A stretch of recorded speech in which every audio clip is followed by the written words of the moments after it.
ನಮಸ್ತೆ ವೀಕ್ಷಕರೇ, ಕಲಾಧ್ಯಾನಕ್ಕೆ ಸ್ವಾಗತ. ನಾನು ನಳಿನಾಡಿ, ಸಾಹಿತಿ, ಸಂಶೋಧಕಿ ಹಾಗೂ ಹವ್ಯಾಸಿ ಪತ್ರಕರ್ತೆ. ಇವತ್ತಿನ ದಿವಸ ಬಹಳ ಖ್ಯಾತಿ ಹೊತ್ತಿರುವಂತಹ ದಕ್ಷಿಣದ ಅಯೋಧ್ಯೆ ಅಂತಲೂ ಸಹ ಕೆಲವೊಬ್ಬರು ಕರೆಯುವಂತಹ ನಮ್ಮೂರಿನ ವಿಶೇಷ ಹಿರೇಮಗಳೂರಿನ ಕೋದಂಡರಾಮ ದೇವಾಲಯಕ್ಕೆ ನಿಮ್ಮನ್ನು ಕರೆದೊಯ್ತಾ ಇದ್ದೇನೆ. ಈ ದೇವಾಲಯವನ್ನು ಭಾರ್ಗವಪುರಿ ಕೋದಂಡರಾಮ ದೇವಾಲಯ ಅಂತಲೂ ಸಹ ಕರೀತಾರೆ. ಶ್ರೀರಾಮ ಅಂದ್ರೇ ಅಲ್ಲಿ ಆತನ ಪರಿವಾರ ಬಂದ್ಬಿಡುತ್ತೆ. ಬಂಟ ಹನುಮ ಜೊತೆಗೆ ಧರ್ಮಪತ್ನಿ, ಅದು ಏಕಪತ್ನಿ ವ್ರತಸ್ಥ ರಾಮ ತನ್ನ ಏಕಪತ್ನಿಯ ಜೊತೆಗೆ ಲಕ್ಷ್ಮಣನ ಜೊತೆಗೆ, ಸಹೋದರ ಲಕ್ಷ್ಮಣನ ಜೊತೆಗೆ ಕಾಣಿಸಿಕೊಳ್ತಾರೆ. ಬಹುತೇಕ ಅವರ ಎಲ್ಲ ದೇವಾಲಯಗಳು ಇದೇ ರೀತಿ ಇದೆ, ಅಯೋಧ್ಯೆಯ ಬಾಲರಾಮರ ದೇವಾಲಯವನ್ನು ಹೊರತುಪಡಿಸಿ. ನಾವು ಈ ದೇವಸ್ಥಾನದ ಎದುರುಗಡೆ ಇರುವಂತಹ ಒಂದು ಮಂಟಪದಲ್ಲಿ ನೋಡ್ತಾ ಇದ್ದೀವಿ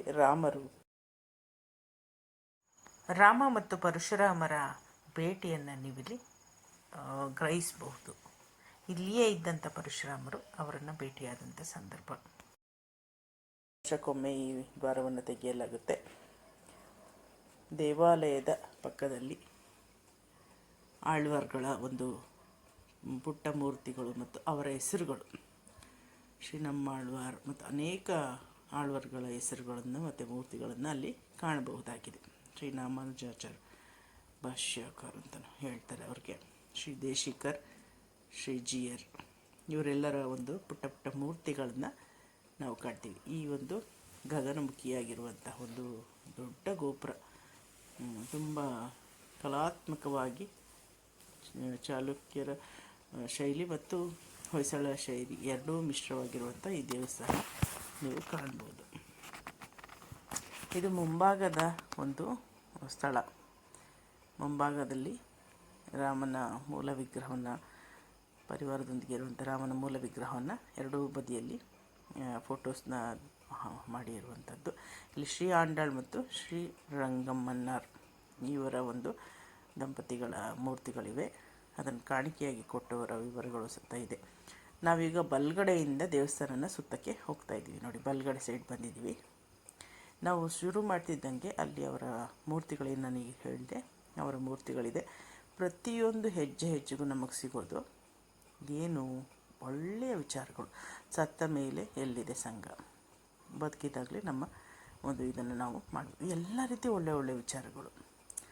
ಒಳ್ಳೆಯದನ್ನು ಕೇಳುವಾಗ ಕಿವಿಯಾಗೋಣ ಅಂದರೆ ನೋಡಿ, ಅಯ್ಯೋ ಒಂದೊಂದು ಇದಕ್ಕೂ ನಾವು ನಿಂತ್ಕೊಂಡು ಓದಬೇಕು. ಒಂದು ಹೆಜ್ಜೆ ಇಟ್ವಿ ಅಂದರೆ ಮತ್ತೊಂದು ಹೆಜ್ಜೆ ಇಡೋದ್ರೊಳಗೆ ಇನ್ನೊಂದಷ್ಟು ವಿಚಾರ. ಇಲ್ಲಿ ಒಂದು ಲಕ್ಷ್ಮೀ ವಿಗ್ರಹನ ನೀವು ಕಾಣ್ಬೋದು. ಹಾಗೆ ಇಡೀ ಒಂದು ಏನು ಸುತ್ತಲೇ ದೇವಾಲಯದ ಸುತ್ತಲಿನ ಒಂದು ಆವರಣದ ಗೋಡೆ ಇದೆ, ಆ ಗೋಡೆಯ ಮೇಲೆ ಸದ್ವಿಚಾರಗಳನ್ನು, ಸಚ್ಚಿಂತನೆಗಳನ್ನು ಬರೆಸಿದ್ದಾರೆ.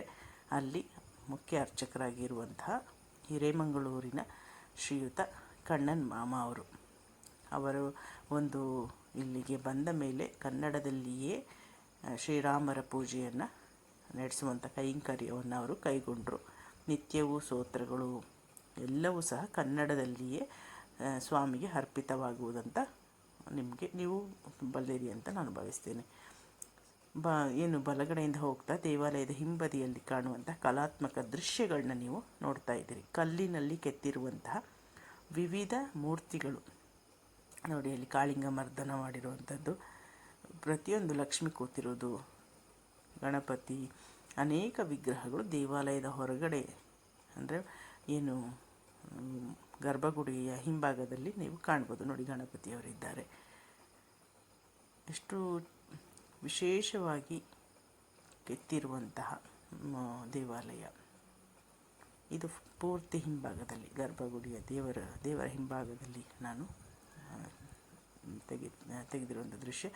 ಇಲ್ಲಿ ಸ್ವಾಮಿ ಪತ್ನಿಯೊಂದಿಗೆ ಕೂತಿರುವಂಥದ್ದು. ಇಲ್ಲಿ ನಮಗೆ ಮಾಮ ಮಕ್ಕಳೊಂದಿಗೆ ಹರಡ್ತಾ ಇರುವಂಥ ದೃಶ್ಯ ಕಂಡು ಬಂತು.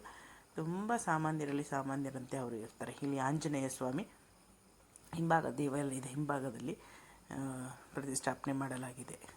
ಆ ಒಂದು ಏನು ಸ್ಥಳ ಇದೆ ಅಲ್ಲಿ ರಾಮನ ನಾಮವನ್ನು ಕೋಟಿ ಬಾರಿ ಬರೆಯುವಂಥ ಯಜ್ಞ ನಡೀತಾ ಇರುತ್ತೆ.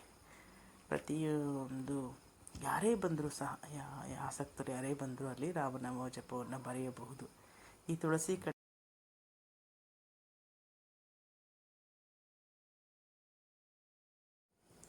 ಈಗ ನೀವು ನೋಡ್ತಾ ಇರುವಂಥದ್ದು ಸುಗ್ರೀವರ ಮೂರ್ತಿ. ಇಲ್ಲಿ ಹಿಂಬದಿಯ ಇದು ರಾಮನಾಮಲಿಪಿ ಒಂದು ವೇದಿಕೆ ಅಂತಲೇ ಮಾಡಿದ್ದಾರೆ. ಅಲ್ಲಿ ತುಳಸಿ ಕಟ್ಟೆ ಇದೆಯಲ್ಲ, ಅದು ಒಂದು ಲಕ್ಷಾಂತರ ರಾಮನಾಮ ಜಪ ಮಾಡಿರುವಂತಹ ಒಂದು ಪ್ರತಿಯನ್ನು ನೆಟ್ಟು ಅದರ ಮೇಲೆ ತುಳಸಿಯನ್ನು ನೆಟ್ಟಿರುವಂಥದ್ದು. ಇಲ್ಲಿ ಅಟಲ್ ಬಿಹಾರಿ ವಾಜಪೇಯಿಯವರ ಒಂದು ಕವಿತೆಯನ್ನು ಬರೆದಿದ್ದಾರೆ, ದೇಶಭಕ್ತಿ ಕುರಿತಾದಂತಹ ಕವಿತೆ. ಇದನ್ನು ನಾನು ಪ್ರತ್ಯೇಕ ಒಂದು ವಿಡಿಯೋ ಮಾಡಿದ್ದೀನಿ, ಅದರ ಲಿಂಕ್ ಹಾಕಿರ್ತೇನೆ. ಇದರ ಜೊತೆಗೆ ಲಕ್ಷ್ಮೀ ಅಮ್ಮ ನೀವು ನೋಡ್ತಾ ಇದ್ದೀರಾ, ತಾಯಿ ಲಕ್ಷ್ಮಿಯನ್ನು ಮತ್ತು ಅವರ ಪತಿ ಯೋಗ ನರಸಿಂಹ ಅವರು ಯೋಗ ನಿದ್ರೆಯಲ್ಲಿ ಕೂತ್ಕೊಂಡಿರುವಂಥದ್ದು. ಸೊ ಇವರಿಬ್ಬರ ದರ್ಶನ ಮಾಡಿಕೊಂಡು ಸುಮಾರು ಜನ ಅಲ್ಲಿ ಭಕ್ತಾದಿಗಳು ಬಂದಿದ್ದರು. ಅವರು ಪಾಡಿಗೆ ಅವರು ದರ್ಶನ ಮಾಡ್ಕೊಂಡು ಹೋಗ್ತಾ ಇದ್ದರು. ಅಲ್ಲಿಂದ ನಾವು ಕಣ್ಣನ್ ಮಾಮ ಅವ್ರಿಗೊಂದು ನಮಸ್ಕಾರ ಹೇಳಿ ಮತ್ತು ದೇವಾಲಯದ ಎಡಬದಿಯಿಂದ ಸುತ್ತಲಿಕ್ಕೆ ಹೋದಾಗ ಇಲ್ಲೊಂದು ದೊಡ್ಡ ಮರ ಇದೆ ನೋಡಿ, ಈ ಮರವನ್ನು ನೋಡಿಕೊಂಡು ಮತ್ತು ವೈಕುಂಠದ ಬಾಗಿಲು ಲೆಫ್ಟಲ್ಲಿ ಸಿಗತ್ತೆ. ಮರದ ನಂತರ ಇಲ್ಲಿ ನೈತಿಕತೆ ಇಲ್ಲದ ಮನುಷ್ಯ ಜಗತ್ತಿನಲ್ಲಿ ಓಡಾಡುವ ಕಾಡು ಮೃಗವೇ ಸರಿ. ನೋಡಿ ಎಂತಹ ಮಾತು. ಅದನ್ನು ಓದ್ಕೊಂಡು ಮೆಟ್ಟಿಲು ಹತ್ತಿ ದೇವಾಲಯದ ಒಳಗೆ ಬಂದಾಗ ಅಲ್ಲಿ ಗರುಡರು, ವಿಷ್ಣುವಿನ ಒಂದು ವಾಹನವಾದಂತಹ ಗರುಡರು ನಮಗೆ ಸಿಕ್ಕಿದ್ರು. ಇಲ್ಲಿ ರಾಮನಾಮವನ್ನು ಬರೆಯುವವರಿಗೆ ಪರಿಕರಗಳನ್ನು ಇಟ್ಟಿದ್ದಾರೆ. ಯಾರೇ ಬಂದರೂ ಸಹ ಆಸಕ್ತಿ ಇದ್ದರೆ ರಾಮನಾಮವನ್ನು ಬರೆದು ಸ್ವಾಮಿಯ ಕೃಪೆಗೆ ಪಾತ್ರರಾಗ್ಬೋದು. ಮೂಲ ವಿಗ್ರಹದ ಒಂದು ಫೋಟೋ. ನಮಗೆ ಕುತೂಹಲ, ದೇವಸ್ಥಾನದ ಒಳಗೆ ಹೋಗಬೇಕು ಅಂತ ಅಲ್ಲಿಂದನೇ ಶೂಟ್ ಮಾಡಲಿಕ್ಕೆ ಶುರು ಮಾಡಿದೆ. ಇಲ್ಲಿ ದೇವಸ್ಥಾನದ ಒಳಗೆ ಬಂದು ನಾಮ ಜಪದ ಆದಮೇಲೆ ಇಲ್ಲಿ ಬಲಗಡೆ ಸೈಡ್ನಲ್ಲಿ, ಎಡಗಡೆ ಸೈಡ್ನಲ್ಲಿರುವಂಥದ್ದು ಮಂಟಪ, ಎಡಗಡೆಯಲ್ಲಿರುವಂಥ ಆಂಜನೇಯನ ಒಂದು ತಾಮ್ರದ ಲೋಹದ ಮೂರ್ತಿ. ಇಲ್ಲಿ ಒಂದು ಫ್ರೇಮು, ಆ ಫ್ರೇಮ್ಗೂ ಸಹ ಒಂದು ಹಾರದ ಥರ ಎಲ್ಲ ಹಾಕಿದ್ದಾರೆ, ಒಂಥರ ವಿಶೇಷವಾಗಿ ಅಲಂಕಾರ ಮಾಡಿದ್ದಾರೆ, ತಾಮ್ರದ ಶಂಖ ಚಕ್ರ. ಮತ್ತು ಈ ಕಡೆ ಬಲಗಡೆಗೆ ಬಂದಾಗ ಇಲ್ಲಿ ಉತ್ಸವ ಮೂರ್ತಿ, ಸ್ವಾಮಿ ಮತ್ತು ವಿಷ್ಣು ಅವರ ಉತ್ಸವ ಮೂರ್ತಿಗಳನ್ನು ಇಲ್ಲಿ ಕಾಣಬಹುದು. ಮತ್ತು ಗರುಡ, ಸ್ವಲ್ಪ ಕೆಳಗೆ ಗರುಡ ಮೂರ್ತಿ ಮತ್ತು ದೀಪಧಾರಿಗಳು,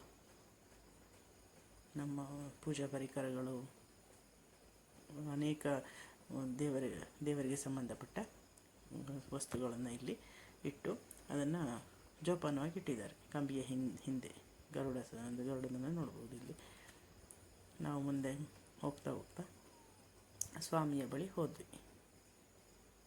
ಅರ್ಚಕರು ಅಲ್ಲಿ ಅದಾಗಲೇ ಇದ್ದರು. ನಮ್ಮನ್ನು ಕಂಡು ಅಂದರೆ ಬನ್ನಿ ಅಂತ ನಮ್ಮನ್ನು ಗುರುತಿಸ್ತಾರಲ್ಲ, ನಮ್ಮ ಊರು ಮನೆ ದೇವಾಲಯದವರು, ನಮ್ಮನ್ನು ರಾಮನನ್ನು ಬಿಟ್ಟು ಅವರು ಹೊರಗೆ ನಡೆದರು. ನಿಮ್ಮ ರಾಮನನ್ನು ನೀವು ಕಣ್ತುಂಬಿಕೊಳ್ಳಿ ಅಂತ ಹೇಳಿದರು. ನಿಜವಾಗಿಯೂ ಆ ರಾಮನನ್ನು ನೋಡ್ತಾ ಇದ್ದರೆ ತನ್ನ ತಮ್ಮನನ್ನು ಅವರು ಬಿಟ್ಕೊಟ್ಟಿಲ್ಲ, ಪತ್ನಿಯನ್ನು ಬಿಟ್ಕೊಟ್ಟಿಲ್ಲ. ಎಂತಹ ಒಂದು ಕುಟುಂಬ, ಒಂದು ಶಕ್ತಿಯಾಗಿ ತನ್ನ ಕುಟುಂಬವನ್ನು ಕಾಪಿಟ್ಟುಕೊಂಡು ರಾಮ ನಿಲ್ತಾನೆ ನೋಡಿ ನಮ್ಮ ಎದುರಿಗೆ. ಹಾಗೆಯೇ ಬಂಟನನ್ನು ಬಿಟ್ಕೊಟ್ಟಿಲ್ಲ. 1.5 ಅಡಿಯ ಆಂಜನೇಯನ ಒಂದು ಕಟ್ಟೆ ಮುಂದೆ ಕಾಣಿಸ್ತಾ ಇರುವಂಥದ್ದು, ದೀಪದ ಮುಂದೆ ಆಂಜನೇಯ. ಪೌರಾಣಿಕ ಹಿನ್ನೆಲೆಯ ಪ್ರಕಾರ ಇಲ್ಲಿ ಪರಶುರಾಮರು ವಾಸವಾಗಿರ್ತಾರೆ.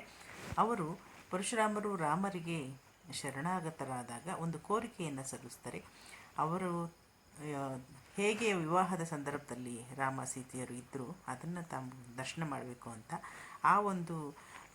ಅವರ ಒಂದು ಕೋರಿಕೆಯನ್ನು ಮನ್ನಿಸಿ ರಾಮರು ತಮ್ಮ ಬಲಗಡೆಯಲ್ಲಿ ಸೀತಮ್ಮನನ್ನು ನಿಲ್ಲಿಸ್ಕೊಳ್ತಾರೆ, ಎಡಗಲೆಯಲ್ಲಿ ತಮ್ಮ ತಮ್ಮನನ್ನು ಲಕ್ಷ್ಮಣನನ್ನು ನಿಲ್ಲಿಸ್ಕೊಳ್ತಾರೆ. ಆ ಒಂದು ಆ ಒಂದು ಪುಣ್ಯ ಸ್ಥಳದಲ್ಲಿ ಹೀಗೆ ಅವರು ಪರಶುರಾಮರಿಗೆ ದರ್ಶನ ಕೊಟ್ಟಿದ್ದರಿಂದ ಅಲ್ಲಿ ಅದೇ ರೀತಿಯಾದಂಥ ದಿವ್ಯವಾದಂಥ ಮೂರ್ತಿಗಳನ್ನು ಸ್ಥಾಪನೆ ಮಾಡಲು ಅವಕಾಶ ಆಯಿತು ಅಂತ ಈ ಹಿನ್ನೆಲೆಯಲ್ಲಿ ಹೇಳಲಾಗುತ್ತೆ. ಇಲ್ಲಿ ಒಂದಷ್ಟು ಜನ ಸಿದ್ಧರೂ ಸಹ ವಾಸವಾಗಿದ್ದರು ಅಂತ ಹೇಳ್ತಾರೆ. ಈ ಒಂದು ಊರೇ ಒಂದು ವಿಶೇಷವಾದಂಥ ಸ್ಥಳ. ಅಲ್ಲೊಂದು ಕಲ್ಯಾಣಿ ಇದೆ, ಆಮೇಲೆ ಹಲವಾರು ದೇವಸ್ಥಾನಗಳಿದೆ, ಪುರಾತನ ದೇವಸ್ಥಾನಗಳು. ಅದರಲ್ಲಿ ನಮಗೆ ರಾಮನ ಇನ್ನೊಂದು ಐತಿಹ್ಯ ಅಂತಂದರೆ ಅಲ್ಲಿ ಜನಮೇಜಯ ಮಹಾರಾಜ ಯಜ್ಞವನ್ನು ಮಾಡ್ದ ಅಂತ ಹೇಳುವಂಥದ್ದಕ್ಕೆ ಒಂದು ಸಾಕ್ಷಿ ಕೂಡ ಇದೆ. ಮತ್ತೊಂದು ದೇವಸ್ಥಾನ ಇದೆ, ಅದು ಪಕ್ಕದಲ್ಲೇ ಬರುತ್ತೆ, ಹಿಂಭಾಗದಲ್ಲಿ ಸ್ವಲ್ಪ ಹೋದರೆ ಬರುತ್ತೆ. ಆ ಸ್ಥಳವನ್ನು ಸಹ ನಾವು ನೋಡ್ಬೋದಾಗಿದೆ.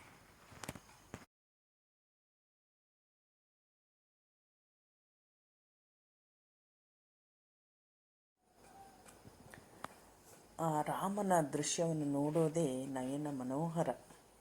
ಮತ್ತು ಆ ತಾಯಿ ಎಷ್ಟೊಂದು ಶಾಂತಿಯಿಂದ ತನ್ನೆಲ್ಲ ಸಂಕಷ್ಟಗಳನ್ನು ಎದುರಿಸಿ ಅವರು ನಮ್ಮ ಮುಂದೆ ಮಂದಸ್ಮಿತರಾಗಿ ನಿಲ್ತಾರಲ್ವ.